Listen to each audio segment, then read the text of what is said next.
Soal nomor 16.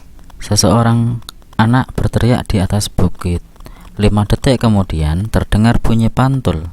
Jika diketahui cepat rambat bunyi pada saat itu sebesar 380 meter per sekon, maka jarak anak dengan bukit pemantul sebesar titik-titik. Untuk menghitung jarak dapat menggunakan rumus kecepatan dikali waktu dibagi 2. Kenapa dibagi 2? Karena pemantulan ya. Sehingga kita peroleh V-nya 380 meter per sekon dikali T waktunya 5 sekon dibagi 2. Kita coret sekonnya. Sama dengan kita coret ini dibagi 2, 190 dikali 5 950 meter. Jadi jawabannya yang betul D. Nomor 17. Terdapat bacaan cara mudah membaca resep kacamata. Di sini ada singkatan-singkatan istilah OD, OS, SPH, kemudian ada CYL, axis gitu, AD, ADD, prism and base.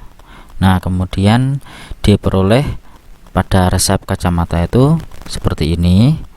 Nah, berarti tadi apa? OD itu mata kanan ya, OD mata kanan, kemudian yang OS mata kiri, kanan kiri. Kemudian SPH tadi apa? SPH tadi ini singkatan dari kekuatan lensa kacamatanya, bisa plus bisa min. Di sini diperoleh kanan dan kiri min 2 sama min 2,15. Jika seorang pasien memperoleh resep tersebut, maka gangguan dan jenis lensa yang dipergunakan adalah titik-titik. Kalau kekuatan lensanya itu negatif, berarti dia menderita rabun jauh atau miopi. Kalau positif, hipermetropi. Sehingga lensa yang digunakan adalah kalau miopi lensa cekung, hipermetropi lensa cembung. Maka jawabannya yang tepat adalah A. Nomor 18. Sebuah lensa cekung memiliki titik fokus 12 cm. Jika sebuah benda diletakkan 15 cm di depan lensa cekung, maka besarnya jarak dan perbesaran bayangan adalah titik-titik. Perlu diperhatikan untuk lensa cekung, maka F bernilai negatif. Untuk lensa cembung, F bernilai positif. Jadi kita tuliskan di sini F-nya diberi tanda negatif 12 cm. Jarak bendanya 15 cm. Dari F dan S diperoleh S aksen jarak bayangan dengan rumus 1/S aksen sama dengan 1/F dikurangi 1/S sama dengan 1 negatif 12 dikurangi 1/15 sama dengan, kita jadikan berpenyebut 60, berarti di sini negatif 5, di sini kurangi 4. Hasilnya sama dengan negatif 9/60. Jadi S aksennya jarak bayangannya 60 dibagi negatif 9 sama dengan negatif 6,6 cm. Nah, kok tidak ada jawabannya? Barangkali ini yang di soal lensa cembung. Kalau lensa cembung ada. Misalnya kalau yang di soal itu lensa cembung, maka kita memperoleh 1/S aksennya sama dengan 1/12, jadi positif di sini dikurangi 1/15 sama dengan sama di sini, tetapi di sini positif dikurangi 4 jadi 1/60, maka diperoleh S aksennya 60 cm. Jadi ada di sini. Tuh. Kemudian perbesarannya sama dengan S aksen dibagi S. Hasilnya diperoleh 60 dibagi S nya tadi berapa? 15. diperoleh ini sama dengan 4 gitu ya, 4. Jadi jawabannya C. Namun karena di sini lensa cekung, maka jawabannya S aksennya ya ini. Nah, paham ya? Lanjut nomor 19.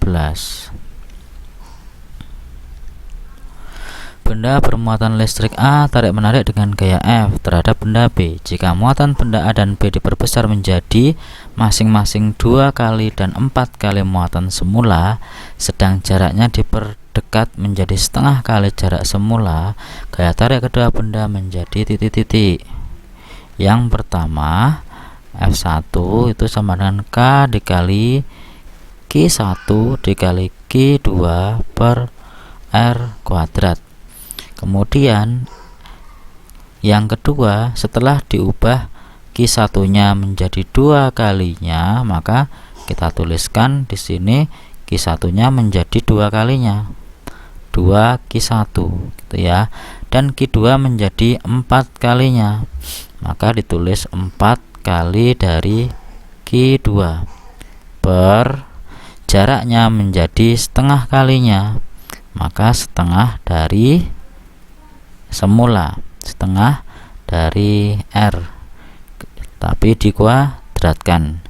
Hasilnya kalau ini sama dengan F, yang F1 itu F, maka F2 sama dengan, lihat yang biru, 2 kali 4 8 per setengah dikuadratkan seperempat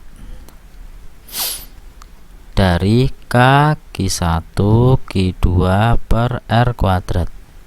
Nah, ini kita peroleh kalau ini itu adalah F, ini F ini, maka hasilnya sama dengan 8 dibagi seperempat sama dengan 8 dikali 4, 32 dari F, 32 F. Jawabannya D. Berikutnya nomor 20. Beberapa lampu yang berbeda dihubungkan dengan sumber tekanan listrik seperti gambar. Di sini dirangkai seperti ini gambar. Jika hambatan dalam baterai diabaikan, kuat arus pada lampu L1, L2, dan L3 berturut-turut adalah titik-titik. Kita bisa menghitung. Yang pertama adalah mencari hambatan pengganti total. Yang pertama di sini ada rangkaian paralel, maka kita cari hambatan pengganti paralelnya. Di 1 Rp sama dengan 1 nih pada L1 per 12 ohm ditambah 1/6 ohm nih, 12 dan 6 ya. Kemudian sama dengan diubah ke per 12, 1 tambah 2 sama dengan 3/12. Jadi Rp nya sama dengan 12 bagi 3, 4 ohm, sehingga diperoleh R totalnya sama dengan 4 ohm ditambah 4 ohm yang ini, nah sama dengan 8 ohm. Kemudian diketahui di sini tegangannya 12 volt, maka langkah yang kedua kita menentukan I total. I sama dengan V per R total sama dengan 12 volt dibagi 8 ohm. Hasilnya 1,5 ampere. Jadi arus yang mengalir di sini I sama dengan arus yang mengalir melalui L3. Yang di sini ini adalah I. Besarnya 1,5 ampere. Di sini ada A dan ada C. Nah, kemudian maaf, mengalirnya ke sana ya, salah, maaf. Saya hapus. Oke. Mengalir ke sana. Kemudian di sini ada titik percabangan. Ada yang ke atas, ada yang ke bawah. Yang lewat atas, yang melewati 12 ohm, pastinya arusnya lebih kecil dibandingkan yang mengalir melalui 6 ohm. Di sini lebih besar. Kita lihat di sini. Jadi yang mengalir lewat L1 dibandingkan arus yang mengalir lewat L2 lebih kecil yang di L1. Jadi arus lewat L1 lebih kecil. Lihat di sini. Setengah, ini 1. Yang ini 1, ini setengah. Mana yang benar? Yang benar adalah yang A ya. Seperti itu. Tapi kalau mau mencari berapa besarnya ini, kita bisa tentukan dari sebagai berikut. Arus yang mengalir lewat atas, misalnya di sini I1, maka sama dengan tegangan pada rangkaian paralel V paralel dibagi R yang melalui L1, misalnya L1. Nah, tegangan pada rangkaian paralel berapa? Kita bisa hitung VP sama dengan I kali RP, sama dengan I nya 1,5, RP nya 4, sama dengan 6 volt. Jadi di sini 6 volt dibagi 12 ohm. Hasilnya sama dengan 0,5 ampere. Demikian pula yang I2, misalnya yang ini I2. Yang I2 sama dengan VP per R2. 6 ohm, 6 volt per 6 ohm sama dengan 1 ya, 1 ampere. Untuk soal nomor 21 dan seterusnya silahkan disimak di video berikutnya. Terima kasih.